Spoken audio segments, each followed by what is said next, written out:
Prodigy, Cadet Alice, and some Star Trek thoughts from SoonerCon.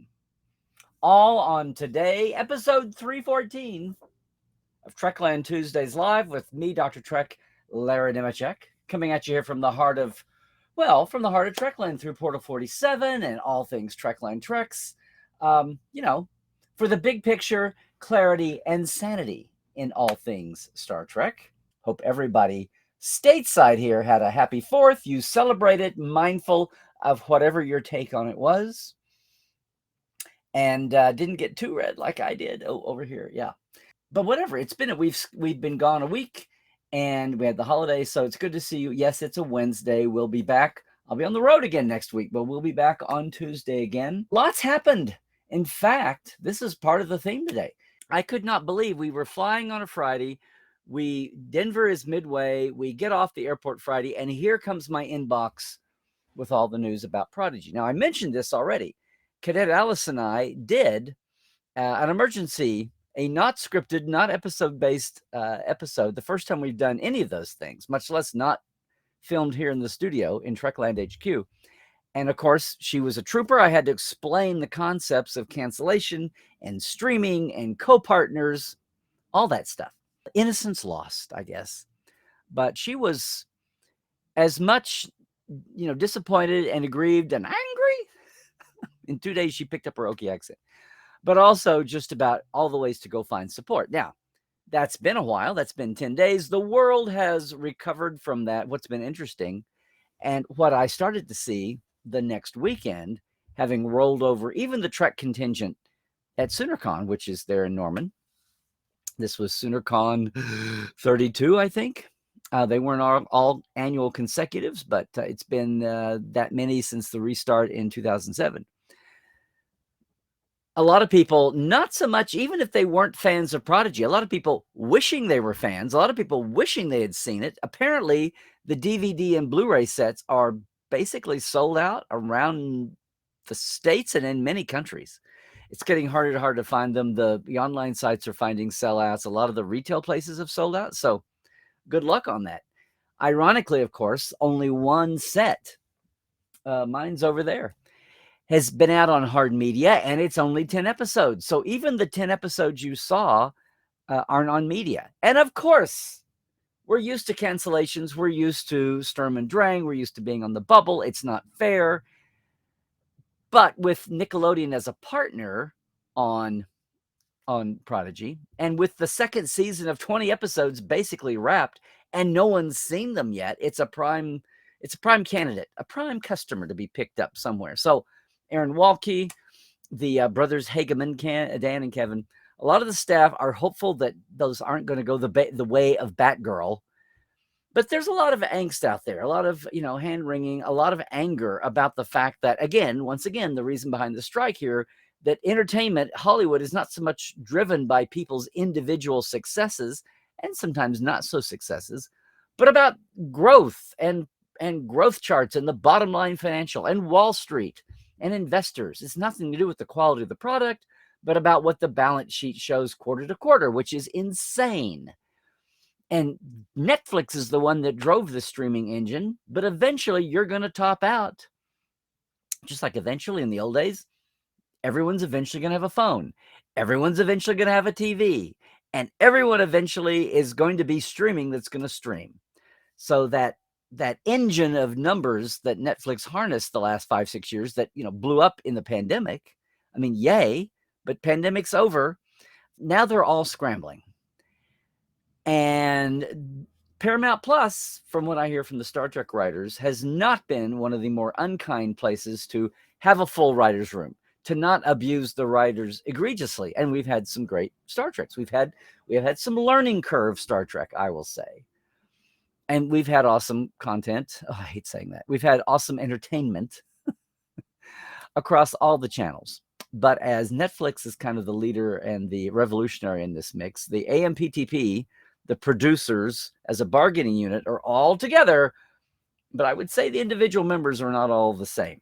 The techier ones, and I'm sorry, Apple looking at you, and a little bit there on Prime and Hulu too, they're the ringleaders in what is seen as blowing up that. Now, we've talked about the strike here before, but it's interesting how some of these same issues are in the atmosphere, and what's affecting the strike issues with the employees, with the actors and the writers and the directors, even though they've settled and are voting.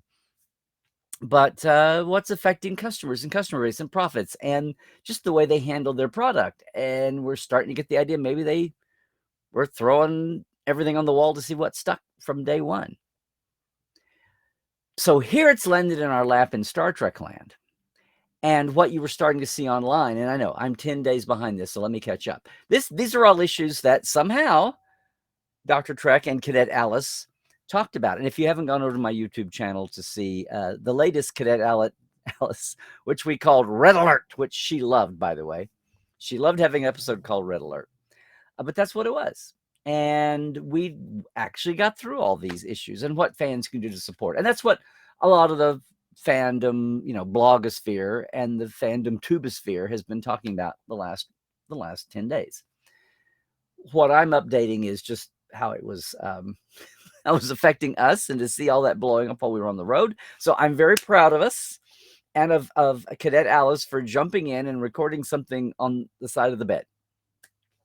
That said, when we got to SoonerCon, so a weekend later, these are all the issues. The issues are reflecting there just as much as they are everywhere. And they'd had a week to percolate online, including the bottom line, which I started to say, people who aren't even big Prodigy fans. Maybe they've never watched it. Maybe they thought it was just the kids' show, despite our protest to the contrary and our promotion of the thing, especially the second half of the first season, which isn't out on hard media. Two things. Number one, what really got everybody's goat was not so much the fact that it was even canceled, but the fact that it was wiped away. Paramount Plus wiped, ostensibly saying the merger with Showtime, which is the old CBS answer to HBO, the premium channels they used to be called. And increasing in a streaming world, the streaming, as HBO did on its own, going to HBO Max and not so much the linear model, although someone's got to be on the TV in the hotel rooms, as we just found out again. Try explaining to your kid or your grandkid who grew up with streaming channels how linear TV guides work and why you can't just watch anything anytime you want to. Oh, we missed it. What do you mean we missed it? Yeah. No, that's ostensibly Paramount Plus and Showtime's merger by the same corporate owners is what caused a shortage of space on the streaming app. But so four series have been canceled, including a Star Trek, which I don't think the bean counters and suits quite realized that slot on the wall. It's not just another show. It's part of the Star Trek history. It's part of the Star Trek empire. It's part of the Stack O series that people expect to go back to, especially if you market yourself as the home of all Star Trek. I love watching every answer back to Paramount Plus for days and days and days. The home of Star Trek. Have you checked lately? Check your inbox. Oh, I mean, all the sarcasm. As well it should. They gotta come up with another byline. They've got to come up with another tagline. Now they can't keep saying the home of all Star Trek. And glitches. I didn't get to check it myself. At one point, season 4 of Enterprise went away. I don't know. But again, even if for those who weren't a Prodigy watcher, a Prodigy fan, may not have been so riled up when Prodigy was canceled, you did not have to be a rocket scientist to realize that if one season of one of the Star Treks just went away like that, faster than a Q-flash, what's to stop the original series from going? What's to stop DS9 from disappearing? What's not to stop selected seasons of shows going away? It makes no sense, especially of the legacy shows, if they're not seen to be that. I mean, what is the deal? What is the deal? Will Picard go away now that it's a dead show? And that's what sounded the red alert throughout Star Trek fandom and streaming. And that's what got people, a lot of people were regretting not having seen Prodigy, but that's what's led to the big Prodigy buyout of the hard media. And so, yeah, hashtag Save Star Trek Prodigy has become an online thing, but it's woke. Everybody stay woke, I say, and it's awokened everybody in Trek world, and I'm probably across all the interwebs, all the streaming fandoms, that this, you would think streaming would be the most secure place to have it, that you could go. That's the whole point. Why else sell yourself as the individual home of your own products, which is even crazier. You're not even an independent carrier who decides to dump, the whole Netflix and Prime dance back and forth just here in the States, much less around the globe. Why build out Paramount Plus around the globe if you're not going to still be the home of all Star Trek? So yeah, those have all been in the zeitgeist. And I'm just saying, here we are midweek now. This was still continuing to roll over. So SoonerCon, Norman, Oklahoma, is multi-genre, multi-franchisal. It's heavy into anime and gaming. It's the bones of a good old sci-fi con, which still has the artist guest of honor and the art show and literary folks and writing panels. But, the tech is there too. The game room is both tabletop and video, but heavy on anime. I was holding down the Star Trek fort this year with the help of one of my best old friends and colleagues, and one of the hirelings that I brought to Star Trek, and his would-be partner then, Dayton Ward, but Kevin Dillmore. So there were a couple of us, and we were repping the Trek, and I had several Trek panels. So here's one of the themes you would think at a mixed blood con like that. It wasn't like going to Trek Vegas or even like San Diego or another huge Comic-Con. It was a small Comic-Con feel vibe place. So I have one or two panels a day. We're talking about everything Trekland, of course. But I did my State of the Trek fan forum, and a lot of you have seen us do that everywhere from Vegas, a couple of years down to even San Diego. But wherever I go, trying to, for this very reason. Basically, it's a living comment thread. I'll kick it off, throw out some headlines, make sure everybody knows where I'm coming from, and then it's open floor. And this is the feeling that's permeating everywhere. And on one hand, this is no stranger to everybody following along online. But I say a lot of times, online fandom is not the same as armchair fandom. It's a slice.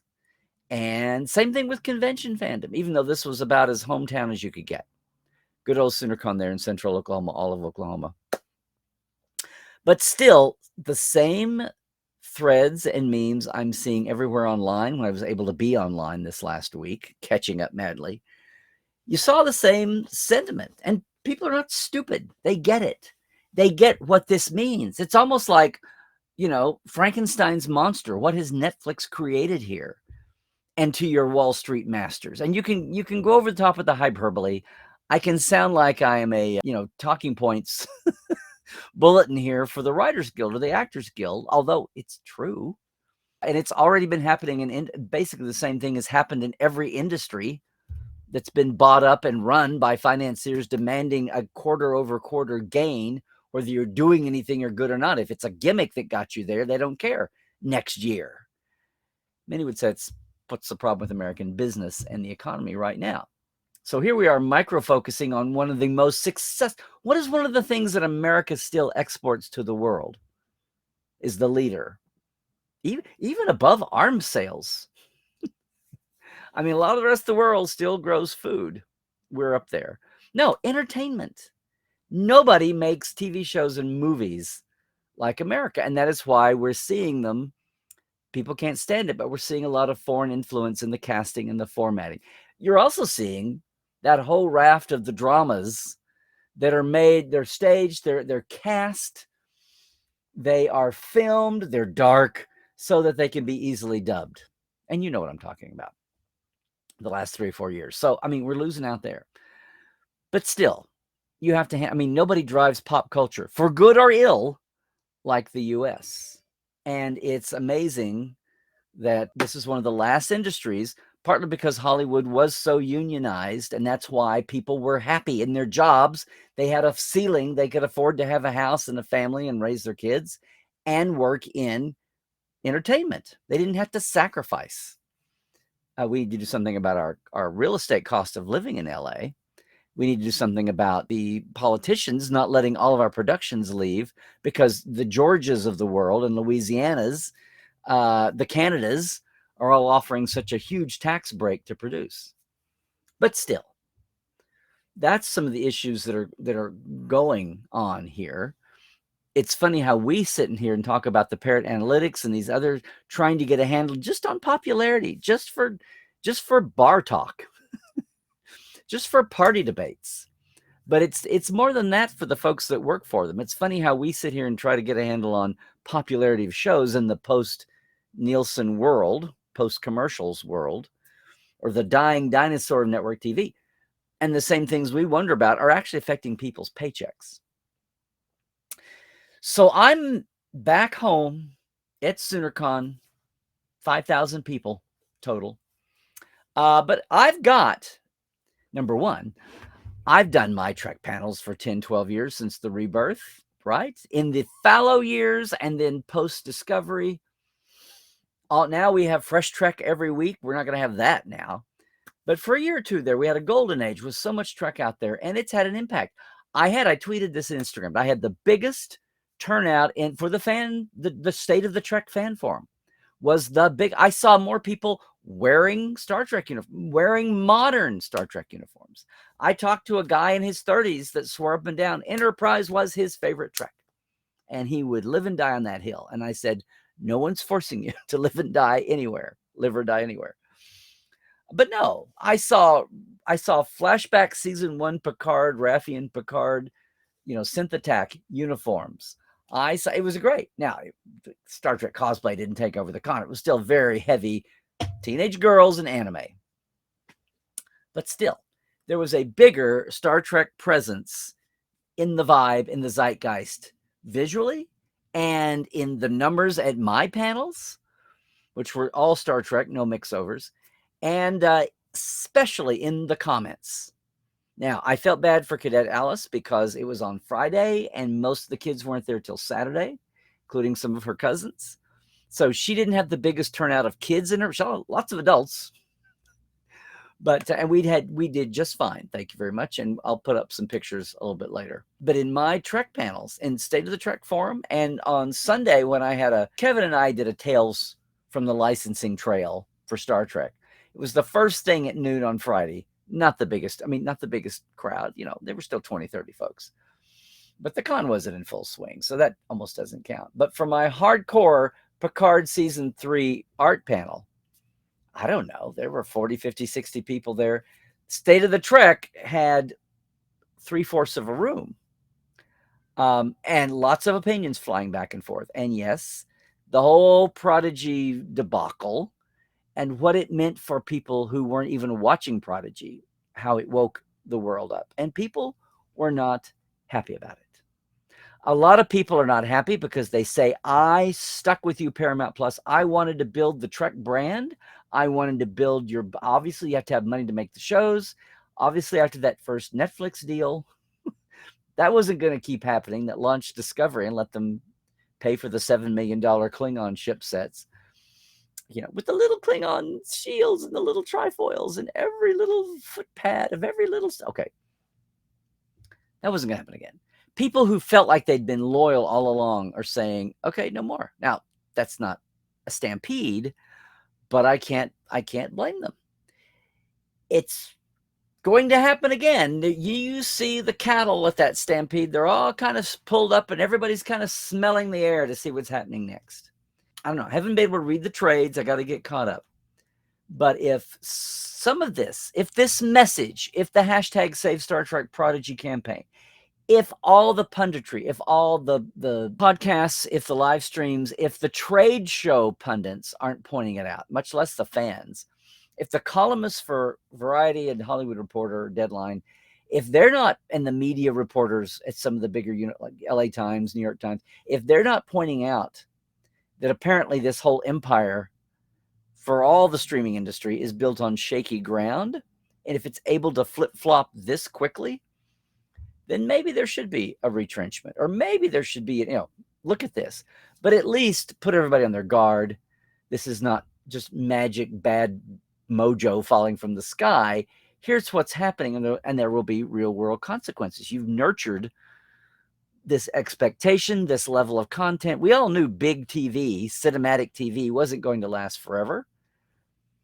I feel like I'm paraphrasing Will here, talking about the Roaring Twenties. This big drunk that we were on of big TV, more than you could ever watch. We may be watching new shows for 10 years, people finally catching up with what was produced in the last 5-6 years. Even with the pandemic, making your TV time a little more than it had been. So I don't know what I'm stirring up here. What I'm trying to say here is that there's a whole confluence of feelings out there where a year ago people were just happy dappy and thrilled to have so much Trek. And then in the bigger picture also, as we see with the strike dissatisfaction, as we see with the rumblings at the other studios. The old brick and mortars are even being bought out. The old studios are all just their own control. Paramount and Paramount Plus rumors are out there about Netflix, about buyers. God forbid. I saw something here about Netflix maybe licensing some of its shows to HBO Max. Are we about to blow up the boxes of thought? Just getting used to this. The revolution in the last 15 years, first the premium channels and then streaming and cable cutting to save money until everybody is subscribing to 8 channels, and where are the savings? 8 streaming platforms. The consolidation is going to happen, but we don't need stupid. We don't need produced shows for a tax write-off short term where they are forced. Now, at least Paramount Plus didn't outright own all 100% lock, stock, and barrel of Prodigy, say the way Warner's did Batgirl. So with Nickelodeon having a stake in it, yay. Nickelodeon, another arm of the giant Paramount family here, but they're definitely doing things on their own. If we can get Nickelodeon's chunk to go land it somewhere and not much less, get the second season aired, get it back on Invisible, much less have the second season aired, and then talk about a season 3. Because, of course, the guys and gals, the producers, all have their season 3 plan. They have a season 4 plan, I'm sure. And they're waiting. They have been waiting. Season 2 was wrapped as of basically the last finishing touches were coming in April. Had a very nice mini tour and sit down with Aaron Walke. Caught me up on the situation. And in April, end of April into May, they were on the bubble waiting for news about season 3. They knew they had a plan B if they were canceled. No one foresaw this whole wipe it off the platform. So no, Paramount Plus is not the home of all Star Trek. Lots of folks are just getting around to realizing what we say when we say Prodigy was not just for kids. If you watch the first hour or the first episode or two, didn't care for it, didn't think it felt Star Trek, it doesn't. It's very Star Warsy at the beginning until the child slave miners make their escape and hologram Janeway pops up. Spoilers. And once they hit that ship and she's teaching them, and you have little Star Trek 101, Federation History 101 lessons in the midst of this very delightful plot. And the closer you get to the end of the first 10, and I will still say the best time, not time travel, but time anomaly plot was on Prodigy, Time Amuck, and the explanation graphically. And some of you in the chat are going to know this. I was just very impressed with the diversity of opinions. Here's the thing. Sometimes we think about online world. We think about online world being uniform, right? And I have to say, online fandom is not armchair fandom. What was fascinating about going to SoonerCon, not Trek Vegas, not San Diego, not New York Comic Con, not some of the other large cons, not Long Island Trek now, was some of the minority views didn't feel so minority. Now, I love Picard Season 3, but I heard from at least 3 different people in completely unrelated situations when the topic came up, including at the fan forum. I basically would throw it and I'd say, did the whole world, did everybody here fall down madly in love, just do a meltdown over Picard Season 3? And I had some people say, no, they didn't dislike it, but they didn't see what all the big fuss was about. They didn't say, oh, it was just member berries and nostalgia porn. I mean, they got it. They saw it as a series, not two series, and then an anomaly third. But this is what happens when you get out and talk to actual individuals and not just, now obviously the numbers were there. Even if you critique AC Nielsen ratings trying madly to come back with a digital rating system, and you can still critique the flaws in that. Whatever it is, it's at least apples to apples, and for the last 4 or 5 years they've been working on it. You can't deny this is the first time that Picard, any Star Trek, broke through to that system. You can critique it, but under the same system, none of the other Star Treks, Discovery and Strange New, didn't, much less the animateds. So there is that. It's not like these are just made up numbers. But when you get out and even talk to people live at a con, not only does the negativity, the toxic idiocy goes away, as you kind of am glad to know in your gut, but also you just start getting back into some more nuance of opinion. You're able to get back and hear actual people talk and give you their reasons. And nobody's fighting. There's no gatekeeping, and there's no scorekeeping either. Well, I can't say no. I'm sure there is in some quarters. But to actually have a fan forum, actually have our State of the Trek, and be able to hear people talk and hear the anger about Prodigy, and hear how many people never laid eyes on a single frame of Prodigy, but they were pissed about it. They wanted to go buy. Some of them did. Some couple people in the room said, I went out and bought. I hadn't planned to, but I went out and bought a season. And then they were pissed to find out it wasn't even the full season. It was just the first 10. So yeah, all this recent turnabout in mood here since Prodigy, even among people who hadn't seen a lick of it, and wondering what that means for the future. Wondering what that means. Are we going to get a season 4 Strange New Worlds? What about Star Trek Legacy? I was worried about the Star Trek Legacy tsunami of support, actually dividing the pie, instead of all of us pushing for what we want, for factions to take on each other. Oh, hold off on that Academy show. Who wants more of the 32nd century? Here's clearly what people want. Well, not necessarily. I talked to people who were thrilled about the Academy, and they were hoping it would be 32nd century. And if it hasn't been officially declared, I'm like, well, what do you think Tilly and the Cadets was all about? Now, they've learned a ton of lessons on Discovery. I think it's been improved. You can see what the production team has learned on Discovery just watching Strange New Worlds being built, watching them employ the AV wall. The tech is driving some of this production. But how to write Star Trek as well. We'll see what happens to that. I'm thinking Section 31 is a 2-hour movie with Michelle Yeoh.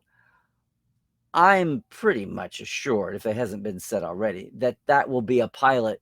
It's a backdoor pilot, movie pilot, for an ongoing series for whatever sets and all that they build. But in whatever time period it makes it, which we still haven't heard yet. I'm just praying, and I'm starting to get inclinations this is true, that it's not Kirk time, and it's not Picard, Sisko, Janeway, Lower Decks, Prodigy, Synth Attack. It's not that. I would love to get into another time between Archer and Kirk, or between Kirk and Picard. I'm starting to hear maybe that's where Section 31 is. So that would be a redeeming quality in my book, and give a legitimate reason for having yet another set of props and uniform styles.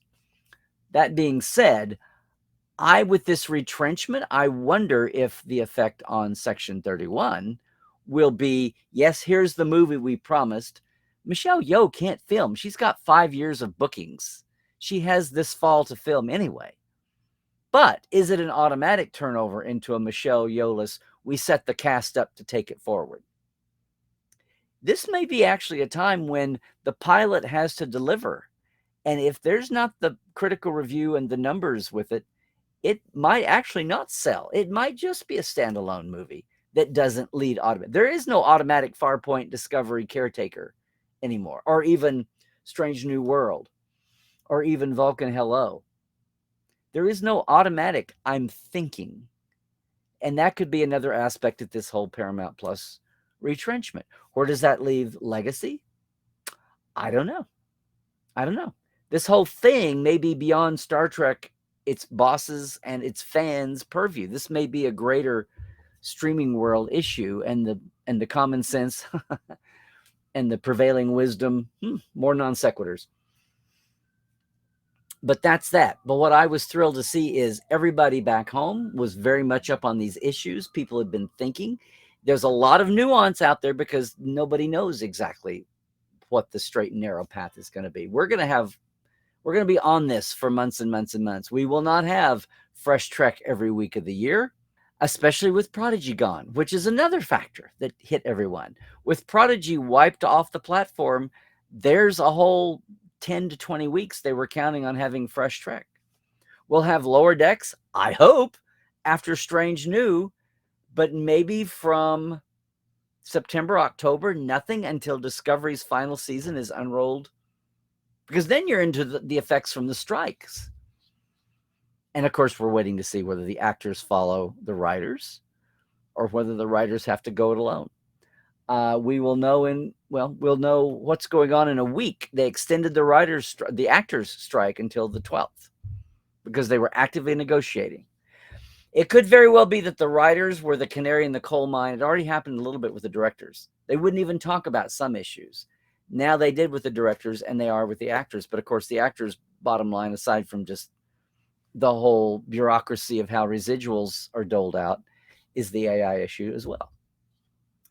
That's all ahead of us. And here we are staring down the pike, looking at Comic-Con San Diego in a couple of weeks. And then, yes, Trek Vegas. We'll see everybody at both of those.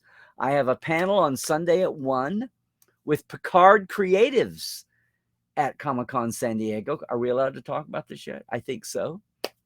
So if you're headed for San Diego, I'll be there all 5 days.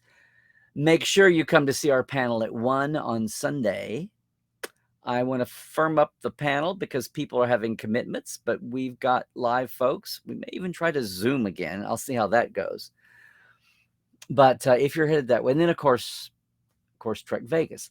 And also to say, are we done today? Are we done today? Hopefully I threw a lot of crumbs out there. I just wanted to say that I'm sure in your neck of the woods, in your burg, if you're listening to me every week, then I'm hopefully, and some of the other smart folks who are on YouTube, some of these industry issues that are intruding on, you just want to enjoy your Star Trek. But some of this industry crap, just like the writers' strikes have affected Next Gen, et cetera, over the years, all of that the industry and the tech level, the tech revolution, this distribution models are going to affect the Star Trek that you do see when you just want to have your Star Trek and enjoy it. New and existing. New and existing. Who thought that Wall Street was going to affect the shows you like to watch already that are just sitting there, minding their own business, being made already? Well, it's sort of going to be exciting diving into the big summer cons and into past Labor Day. We will see what the world brings us. And midway, I am so glad the world brought you to me. So listen, just a couple words here because it is summer and people are traveling. Hopefully you're doing well with that. And I just want to remind everybody that if you are headed to LA or thinking about it and you're a Trek person looking for a new kind of experience, then can I suggest, a Trekland Trek. It's a day tour location sites, treklandtreks.com, or go to my website, larrynemecek.com. Check it out. There's over 50 locations. The famous, Vasquez Rocks, of course. Starfleet Academy at Tillman, although that's gotten hinky, but we'll work on it with just you. Hey, look, I'll send you the list. You work out. We'll go to 4 places in a day. Fast food. I'll pick you up in your hotel, take you back. We'll spend 6 hours together. I will support you in whatever you want to do, much less bathe you in all the info, all the deep diving that you could possibly do in a day from the info side and the awareness. The bottom line is it's just cool to stand in the places that are so iconic that you know. It's cool to take your own away mission. And we can do that. And if you're in town, if you're in SoCal for Comic-Con or prep before or after, or prepping before and after Trek Vegas, let me know. Maybe you've got a group. We can do a group. I like to do 1, 2, 3 folks, but if you scare up 5, 6, 7, we'll get a van. We can do that. Sure. Just let me know. All right. And it's the time when, of course, I want to thank our TTLers. This is our Patreon supporters. I don't go full bore on this. I don't make it big because we've got other businesses that happen, but I want to give folks a chance to support what we're doing here on streaming as we grow. We're looking at having a guest next week again, somebody that will be a delight, someone you don't think about being in the Star Trek family until maybe the last month or so. You want to catch that with me next week. But again, thanks to all of our Patreon folks for helping out here. And I mean in the TTL Club, and I just got to see a couple of these folks. Diana Hopkins, Robin Wilson, Lawrence Todd, Anne-Marie Siegel, Justin Porteous, Glenda Bruton, Chris Jiggins, Pranakasha Productions, Comedy Forecast, and Andrew Jazemski. And yes, our live wires, our 2 levels, and the live wires like Robert McLean, Byron Bailey, J.R. Poole, Habyard Gunn Johnson, Alan Hohenc, Dave Gregory, Tobias Rex, Donna S. Runyon, and Casey Shafsky. Thanks so much, gang. And you too can jump in. We just turned over a new month. So they take it out at the end of the month at patreon.com. Check /Trekland Live. You can find me. Again, very simple, $5-10. The 5 folks get a shout out. Everybody gets a shout out. The 10 o'clockers get access to the early archive of behind the scenes folks, first few years of Portal 47. And if you want to support us, we just picked up 3 new members of Portal at SoonerCon. I was so thrilled. If you're interested, check it out. You can go over to portal47.net or my homepage and do that. Of course, we'll be seeing you at San Diego and especially at Trek Vegas. And especially, despite all the vacation happening here, we have been marching right along with the Trek Files. This week, my friend Thomas Marone at Star Trek Online is on with us looking at some, guess what we're looking at. You want to check it out at the Trek Files on Facebook. That's where we have the docs. You can catch the audio wherever you catch fine podcasts. But hey, all of them from Roddenberry or at podcast.roddenberry.com, including, of course, Mission Log Live, and all that. So we're going to take a short break in a second. But if you're leaving us now, if you're watching us later on YouTube, try to find your way here on a Tuesday afternoon. We're here. We've got folks from around the world, as the chat folks are seeing. But if you're catching us later, you also can leave a comment there, of course, on YouTube. Anywhere we are, though, here, like and subscribe if you would. Set the alert, ring the bell. But we're at Larry Nemecek's Trekland here and Instagram and Facebook. It's Larry Nemecek on Twitter and Mastodon and portal47.net, as I said. Check us out. Portal 47 is the minicon all year long. You will never have the post-con blues if we are bringing the best of backstage Star Trek, no matter where your center seat is in the world, okay?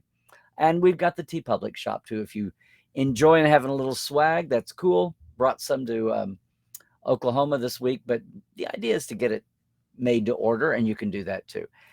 Thanks, everybody, if you're leaving us now, if you're watching. So if you are leaving, and don't leave if you're live, but if you're leaving us now on YouTube, hey, just, stay healthy. That includes even use sunscreen when you should.